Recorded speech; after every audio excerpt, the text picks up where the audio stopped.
اللہ پر، اس کے رسول پر، اس کی کتابوں پر، ملائکہ پر، ان چیزوں کے اوپر ایمان لاؤ، تو پتہ چلا یہ ایک الگ چیز ہے۔ یہاں پہ بھی بات نہیں رکی، پھر فرمایا مل احسان، احسان کیا ہے؟ فرمایا ان تعبد اللہ کأنک تراہ فإن لم تکن تراہ فإنہ یراک، کہ تم ایسے عبادت کرو اللہ کی کہ تم اللہ کو دیکھ رہے ہو، اور اگر تم اللہ کو نہیں بھی دیکھ رہے تو اللہ تمہیں دیکھ رہا ہے۔ تو ذرا سا الیبریٹ کرتے ہیں اس بات کو بس۔ تو احسان کیا ہے، تصوف کیا ہے؟ وہ یہی احسان ہے جو حدیث پاک میں بیان فرمایا۔ عام بندہ ہوتا ہے نا، مسلمان، ایک دیہاتی آیا، بدو آیا، عرض کیا یا رسول اللہ کہ اسلام کے بارے میں عرض کیا کہ میں صرف کلمہ روزہ حج زکوٰۃ کروں گا، بس اور کچھ نہیں کروں گا، میں صرف نماز روزہ حج زکوٰۃ کروں گا، اس کے علاوہ میں کچھ نہیں کروں گا۔ انہوں نے کہا اگر تم جو کہہ رہے ہو یہ ایسے ہی کرو گے تو تم جنتی ہو، تم جنت میں ایک دن ضرور جاؤ گے۔ تو اس میں تو کوئی شک و شبہ نہیں ہے کہ جو بندہ بھی یہ 5 ارکان اسلام کے پورے کرے گا وہ ایک نہ ایک دن جنت میں انشاءاللہ تعالی ضرور جائے گا، وہ اس کے اوپر کوئی کنفیوژن کی بات نہیں ہے۔ من کان، آ جاتا ہے نا حدیث میں، من قال آخر کلامہ لا الہ الا اللہ دخل الجنہ، کہ جس کسی کا بھی لاسٹ کلام، لاسٹ الفاظ منہ سے نکلے ہوئے لا الہ الا اللہ، وہ ایک دن جنت میں ضرور چلا جائے گا۔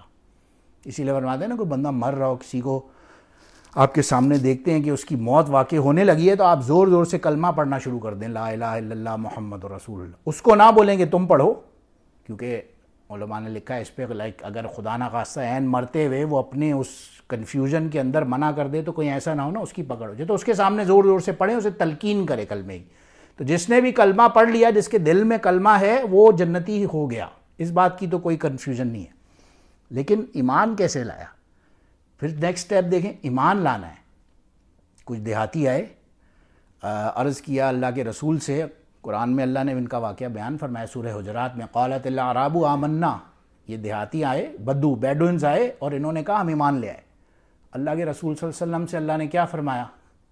ان سے کہیں ان سے کہیں لم تؤمنو، تم ہرگز ایمان نہیں لائے، ولیکن قولوا اسلمنا، تم یہ بولو کہ تم اسلام لائے ہو، ولما يدخل الایمان فی قلوبکم، ابھی تک یہ جو ایمان ہے یہ تمہارے دلوں کے اندر داخل نہیں ہوا۔ تو پتہ یہ چلتا ہے کہ اسلام ایک چیز ہے، اسلام کا تعلق ہے ہمارے ظاہر سے، ہمارے نماز روزہ حج زکوٰۃ سے، یہ اسلام ہے۔ ایمان کا تعلق ہے ہمارے باطن سے، ہمارے اندر سے۔ وہ کیسے بلڈ ہوتا ہے؟ اب ظاہر ہے ایمان تو اس چیز کے اوپر ہوتا ہے نا جس کو ہم نے دیکھا ہوتا ہے۔ ابھی ہم بیٹھے ہوئے تھے، محمود صاحب تشریف لائے، اب کوئی بندہ یہاں سے آگے پوچھے محمود صاحب کدھر ہے، ہم بولیں گے یہ بیٹھے، ہمارا ایمان ہے، کیونکہ ہم نے لائیو دیکھی ایک چیز۔ آپ سب حضرات بیٹھے، ہم نے جو دیکھا اس پہ ہمارا ایمان ہوتا ہے۔ جو ہم نے چیز دیکھی نہیں اس پہ ایمان کیسے لائیں؟ اللہ کے اوپر ایمان ہے ہمارا، لیکن اللہ کو ہم نے تو نہیں دیکھا۔ موسیٰ علیہ السلام نے اللہ سے جب کہا تھا، وہاں قرآن میں آتا ہے نا، ارینی انظر الیک، مجھے آپ کو دیکھنا ہے اللہ میں آپ کو دیکھنا چاہتا ہوں۔ اللہ نے کیا فرمایا؟ لن ترانی، تم مجھے نہیں دیکھ سکتے۔ تو مطلب اس بات کا یہ ہے کہ تم مجھے اس دنیاوی آنکھ سے نہیں دیکھ سکتے، اس دنیاوی آنکھ سے تم مجھے نہیں دیکھ سکتے، کیونکہ آخرت میں جنت میں جو سب سے بڑا جو بینیفٹ ہوگا، جو مزہ ہوگا، وہ تو اللہ کا دیدار ہوگا۔ وجوہ یومئذ ناظرہ الی ربہا ناظرہ، اس کا مطلب یہ ہے نا کہ اس دن اللہ کا جو دیدار ہوگا اس سے بڑی کوئی نعمت ہوگی نہیں۔ ایک واحد ہستی پوری دنیا کے اندر، ایک واحد ہستی جنہوں نے اللہ کا دیدار فرمایا، دنیا میں تو نہیں فرمایا لیکن معراج کے، اسراء والمعراج کے واقعے میں کہتا ہے نا، فکان قاب قوسین او ادنی، آتا ہے نا ثم دنا فتدلی فکان قاب قوسین او ادنی۔ جب وہ عروج پر جا رہے تھے اپنے سفر کے، گویا وہ اللہ کے پاس جا رہے ہیں، گویا اتنا قریب ہو گئے کہ فرمایا کان قاب قوسین، قاب قوسین کہتے ہیں جو بو اینڈ ایرو ہوتا ہے نا، اس کے اندر ایک کمان ہوتا ہے اور اس کے ساتھ ایک تیر لگتا ہے، تو یہ جو کونا ہوتا ہے جس کے ساتھ تیر لگتا ہے، گویا یہ ملاتے ہیں نا، اس کو کہتے ہیں قاب قوسین، جو کہ ایک دوسرے کے ساتھ بیسکلی گویا کہ آپ ان کو ملاتے ہیں تو جا کے وہ تیر کمان شوٹ ہو سکتا ہے۔ تو گویا اتنا قریب تھے، گویا کہ وہ ایک دوسرے کے ساتھ مل گئے، اتنا کلوزنس تھی۔ وہ کس کیپیسٹی میں تھی اللہ بہتر جانتے ہیں، ہم کیا جانے۔ تو وہ اس دنیا کی آنکھ میں تو کوئی اللہ کو نہیں دیکھ سکتا، یہ تو فیکٹ ہے، لیکن آخرت میں جنت میں دیدار ہوگا. اب ایک واحد ہستی جس نے اللہ کا دیدار کیا وہ رسول اللہ صلی اللہ علیہ وسلم کی ذات. تو یہی وجہ ہے کہ اگر ایمان کو مضبوط کرنا ہوگا نا تو وہ رسول اللہ صلی اللہ علیہ وسلم کے تھرو جائے گی. وہ ڈائریکٹ اللہ تک پہنچنا ہمارے لیے مشکل ہوگا, ہمیں رسول اللہ صلی اللہ علیہ وسلم کے واسطے سے جانا پڑے گا. دوسرے اگزامپل سے سمجھتے ہیں. وہ قرآن پاک میں آتا ہے نا, لو انزلنا ھذا القرآن علی جبل لرأیتہ, اگر ہم اس قرآن کو ایک پہاڑ کے اوپر نازل کر جاتے, جبل کہتے ہیں پہاڑ کو, ہم ایک ماؤنٹین پہ اگر اس پہاڑ کو نازل کر جاتے, لرأیتہ, تو تم کیا دیکھتے, خاشعا متصدعا من خشیت اللہ, یہ پہاڑ گر کے ریزہ ریزہ ہو جاتا اللہ کے ڈر اور خوف سے. یہ اتنی ہیوی کتاب ہے, اتنی ہیوی کتاب ہے, یہ اتنی پاورفل کتاب ہے. ہم لوگ روز قرآن پڑھتے ہیں, ہمارے دلوں پہ کوئی اثر ہی نہیں ہوتا. مزے کی بات یہ ہے. اب یہ اللہ کے نبی صلی اللہ علیہ وسلم کا ہم پر احسان ہے. قرآن جو ہے نا یہ ایک جلالی کلام ہے, یہ کوئی عام کلام نہیں ہے, یہ تو اللہ کا کلام ان اٹ سیلف ہے, یہ کوئی تخلیق نہیں ہے. اس کے بارے میں علماء نے لکھا ہے قرآن دنیا کی واحد چیز ہے جو کہ کوئی تخلیق اسے نہیں کہتا, کہ یہ خود ایک ان اٹ سیلف خالق کے الفاظ ہیں, تو گویا یہ کو تو کوئی بنا ہی نہیں سکتا. تو اس سے پاورفل چیز تو کوئی ہو نہیں سکتی دنیا میں. پہاڑ پہ نازل ہوتی, ریزہ ریزہ ہو جاتا. آپ روایات میں پڑھتے ہیں نبی علیہ السلام کے اوپر جب وحی نازل ہوتی تھی, امی عائشہ رضی اللہ عنہا کی ایک حدیث آتی ہے نا کہ آپ نے اپنا سر مبارک ان کے لیپس پہ رکھا ہوا تھا, اور جب وحی آئی تو گویا آپ کی پوری باڈی ان کے اوپر اتنی زور سے پش کیا انہیں ایسے لگا, وہ فرماتی ہیں کہ جیسے کہ گویا میں زمین کے اندر دھس جاؤں گی. اتنی زور سے پاورفل فیل ہوتے تھے جب وحی آتی تھی. گھوڑے, کبھی اونٹ پہ ایک سفر تھے, صحابی فرماتے ہیں اگر اونٹ کے اوپر تشریف فرما ہے اور وحی آتی تھی تو وہ اونٹ اس زور کے اس پاور سے کھڑا نہیں ہو پاتا تھا, وہ زمین پہ یوں فوراً گر کے بیٹھ جاتا تھا. اتنی پاورفل کہ کلام ہوتا تھا وہ, اس کی ایک اپنی پاور. تو سوچیں نا اگر ہمارے اوپر ہمارے سامنے ایسی قرآن آ جاتا تو ہمارا کیا حال ہوتا. تو اللہ پاک صلی اللہ علیہ وسلم نزل علی قلبک, وہ نبی علیہ السلام کے قلب مبارک پر اتارا. نبی علیہ السلام نے یہ جو سارا اس کا جو پریشر تھا نا, جو اس کی ساری جو وہ تھی, وہ پہلے اپنے قلب مبارک پر برداشت کی لی, اور پھر ہمیں بالکل ہاتھ میں حلوہ میں پلیٹ میں رکھ کے سمجھے کہ قرآن پاک عطا فرما دیا کہ یہ پڑھ لو بھائی. ہم اس بات کو سمجھتے ہی نہیں ہیں. تو آپ دیکھیں قرآن جو ہے ایک جلالی کلام ہے, اور اسی طرح حدیث جو ہے یہ ایک جمالی کلام ہے. اس کے بارے میں علماء نے لکھا ہے. آپ کبھی, ہم مدرسے وغیرہ میں ہوتے تھے, آپ کبھی جائیں دیکھیں گے جو قرآن پڑھانے والے قاری ہوتے ہیں نا, وہ ہمیشہ ایک جلال میں ہوتے ہیں. ایک نارمل مشاہدہ ہے, دیکھا گیا ہے میں نے تو ایٹ لیسٹ انڈرسٹینڈ کیا. آپ کبھی بھی جائیں گے نا, جو حفظ کے قاری ہوں گے, بڑھا رہے ہیں پورا دن, وہ قرآن سن رہے ہیں, سنا رہے ہیں, سن رہے ہیں, سنا رہے ہیں, تو ان کا گویا ایک آپ نوٹ کرتے ہیں کہ ان کا جو مزاج ہے وہ تھوڑا سا لاؤڈ ہو جاتا ہے, کیونکہ وہ اثرات ہوتے ہیں نا ہر چیز کے. اور جو حدیث کا استاد ہوتا ہے, کبھی آپ اس سے ملیں, کسی شیخ الحدیث سے ملیں, اس سے زیادہ پولائٹ کوئی دنیا میں نہیں ہوگا. کیونکہ جو انسان حدیث پڑھے گا اس سے زیادہ پولائٹنس کسی دنیا میں کسی دوسری چیز سے آ ہی نہیں سکتی. تو یہ جو ایمان ہے نا, اگر ایمان کو مضبوط کرنا ہے تو اس کے لیے کیا آنسر ہوگا کہ ہمیں رسول اللہ صلی اللہ علیہ وسلم کی سنت پہ عمل کرنا پڑے گا. رسول اللہ صلی اللہ علیہ وسلم کی جو کام کرنے کے ہیں, جو انہوں نے فرمایا کرو, جو فرمایا نہ کرو, اور جو آرڈرز نہیں بھی دیے لیکن اس محبت میں, اس لو فار دا پروفٹ صلی اللہ علیہ وسلم, جب وہ کریں گے تو آٹومیٹکلی ایمان بندے کا بلڈ ہوگا. نماز روزہ زکوٰۃ سے ٹھیک ہے انشاءاللہ وہ تو چلتا رہے گا, لیکن ایمان کو مضبوط کرنے کے لیے اسلام آ گیا. ہم سب یہاں الحمدللہ مسلمان تو ویسے ہی بیٹھے ہیں. نیکسٹ لیول پہ جانا ہے, اپنے ایمان کو مضبوط کرنا ہے, تو اپنی زندگیوں میں, اپنی لائفز میں, اپنی پرسنالٹیز کے اندر ہمیں سنت کو ڈالنا پڑے گا, تب جا کے ہمارا ایمان مضبوط ہوگا انشاءاللہ تعالی. اللہ پاک ہم سب کو توفیق عطا فرمائے. اب فائنلی لاسٹ چیز کو اگر سمجھیں, پہلی چیز ہم نے دیکھا کہ ہم نے بولا کہ احسان ہے کیا, تو احسان کا سمپل ورڈز میں ٹرانسلیشن ترجمہ کیا تھا, تصوف, دیٹس اٹ, یہ احسان ہے. دوسری چیز ہم نے بتایا کہ اچھا بھئی اس کو کرنے کا طریقہ کیا ہے, تو اب اس کو سمجھانے کے لیے بات ہم کر رہے ہیں کہ نبی علیہ السلام کی سنت پر عمل کرنے سے ایمان مضبوط ہوگا. اب وہ ایمان بھی مضبوط ہوتا رہے گا. پھر ایک سٹیج آتی ہے انسان کی, اب وہ بھی اتنا اس کے اندر رچ بس گیا, اب گویا کہ اسے بالکل ایک نیکسٹ لیول پہ پہنچنے کی ضرورت ہے، اس سے بھی اوپر. وہ کیا ہے؟ الاحسان. ایمان کے بعد الاحسان. اور وہ کیا ہے؟ ان تعبد اللہ کأنک تراہ، کہ آپ بیٹھے ہو اس کیپیسٹی میں اللہ کی عبادت کر رہے ہو کہ آپ اللہ کو دیکھ رہے ہو. اور اگر آپ نہیں بھی دیکھ رہے تو ایٹ آل ٹائمز ہمیں یہ دھیان ہو کہ اللہ ہمیں ضرور دیکھ رہا ہے. یہ احسان ہے بیسکلی عام لفظوں میں. تھوڑا سا اور سمجھتے ہیں اس بات کو کہ ہم اللہ کو دیکھ تو نہیں سکتے، لیکن عام زبان کو ایسے سمجھیں، ہماری آنکھیں ہیں نا، ہمارا ایک ویژن ہے. اس ویژن جو سائٹ ہے نا، اس کی ایک سرٹن لمٹ ہے. اگر میں ابھی باہر کھڑا ہو جاؤں ایک اوپن لینڈ میں تو ایک سرٹن پوائنٹ تک تو میری نظر جائے گی، اس کے بعد میں بولوں گا یہ ہورائزن ہے، یہ شاید اینڈ ہے، جبکہ وہ اینڈ ہوگا نہیں. وہاں سے ہزاروں کلومیٹر اور دور تک دنیا تو جا رہی ہے، لیکن ہماری آئی سائٹ کا ایک سرٹن ویژن ہے.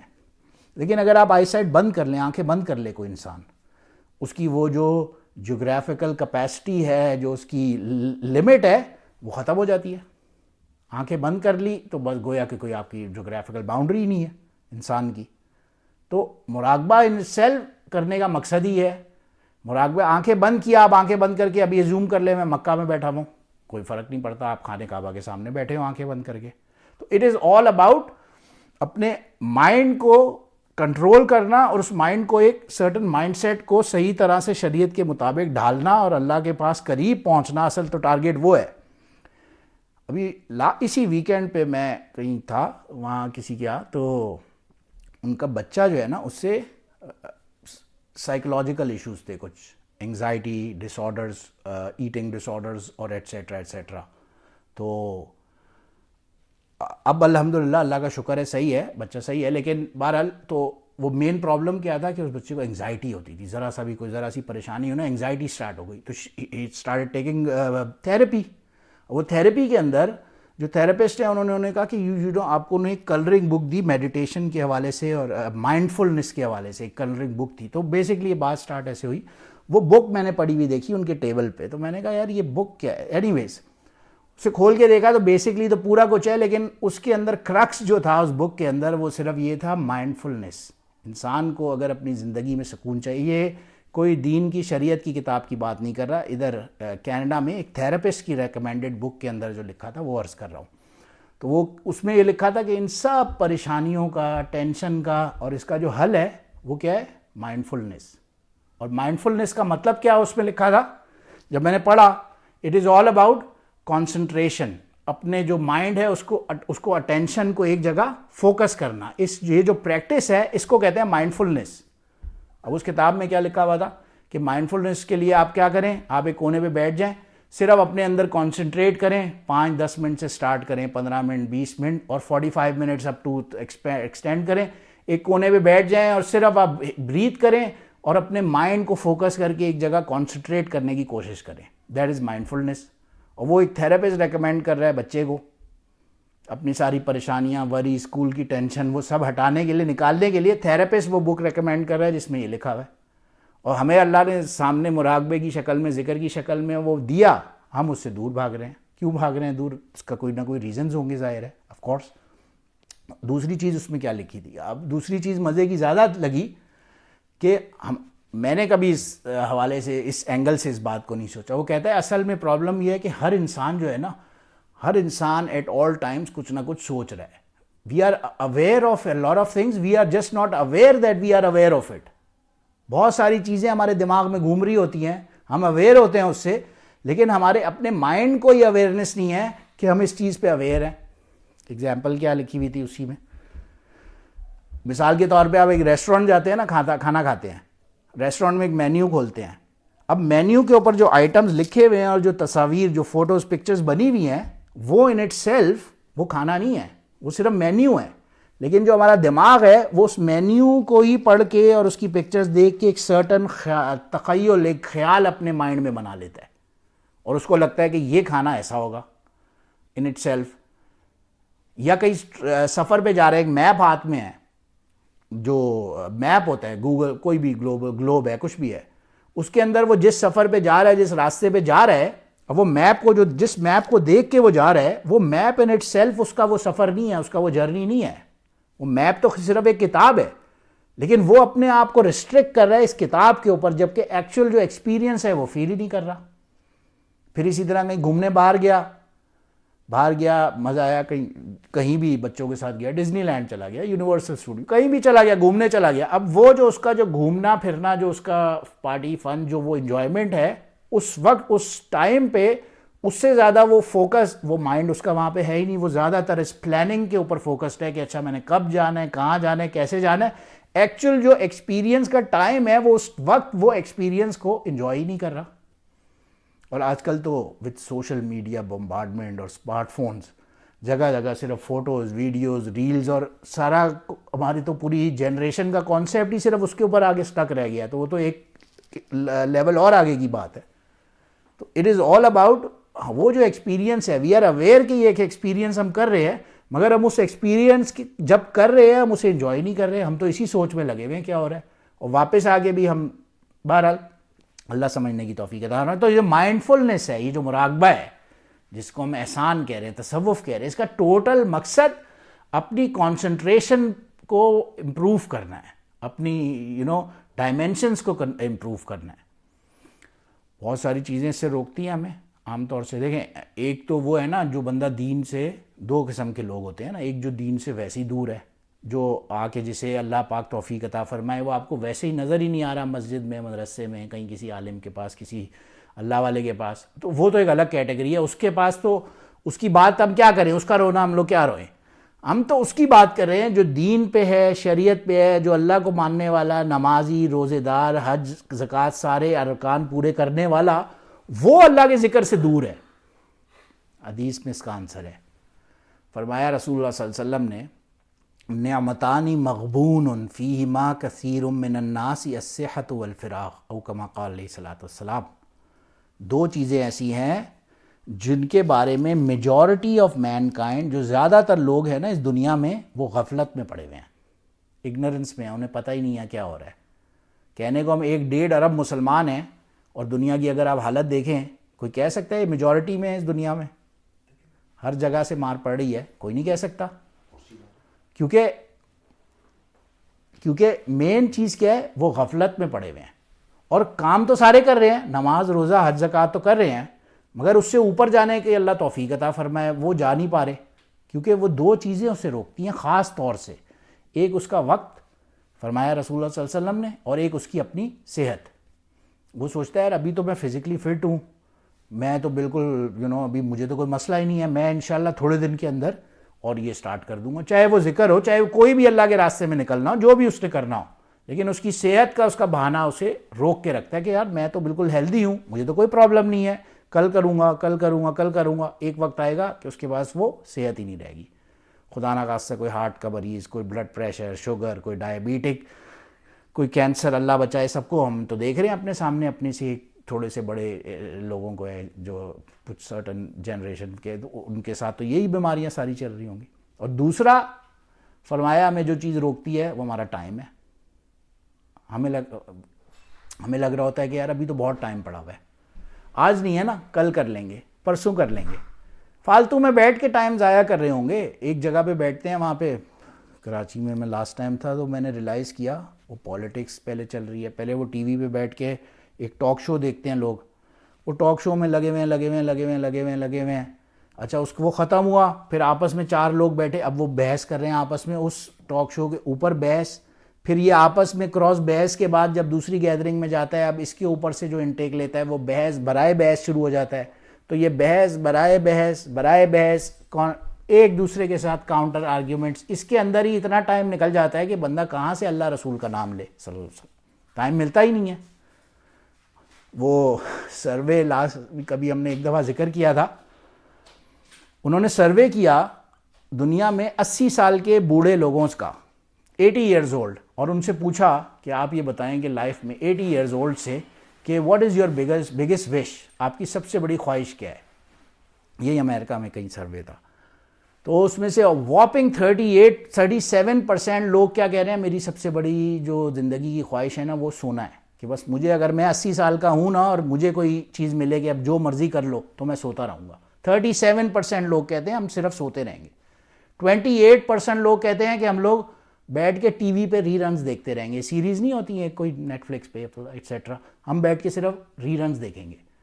5% لوگ کے قریب کہتے ہیں کہ ہم لوگ کسی نائٹ کلب جائیں گے, ڈانس کریں گے.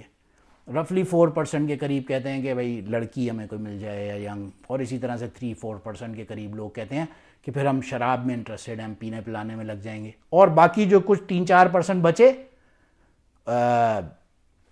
یا لڑکی یا شراب یا وہ انہی چیزوں کے اندر, ان کا ٹوٹل آنسرز جو ٹاپ پورے 100% میں سے تھے وہ یہ آنسرز ان کے تھے. گویا ان کے خیال میں بھی نہیں آ رہا کہ میں آئی ایم 80 ایئرز اولڈ, ابھی میرے پاس اور ٹائم کتنا ہے, روڈ سے کراس ہوتا ہوں جگہ جگہ قبرستان بھرے پڑے ہیں. ریگارڈلیس میں مسلمان ہوں نہیں ہوں یہ تو ایک الگ چیز ہے, لیکن وہ 80 سال کا بندہ بھی وہ یہ نہیں سوچ رہا کہ یار میں 80 ایئرز ہوں, میں کچھ نہ کچھ میرا یہ مقصد کہ آخر میں یہاں موجود ہوں, میری زندگی کا مقصد کیا ہے. میرے سامنے گریو یارڈ ہے, میں نے اسی گریو یارڈ کے اندر جانا ہے, تو میں اس کی کم سے کم کوئی نہ کوئی جو ہے نا تیاری کر لوں.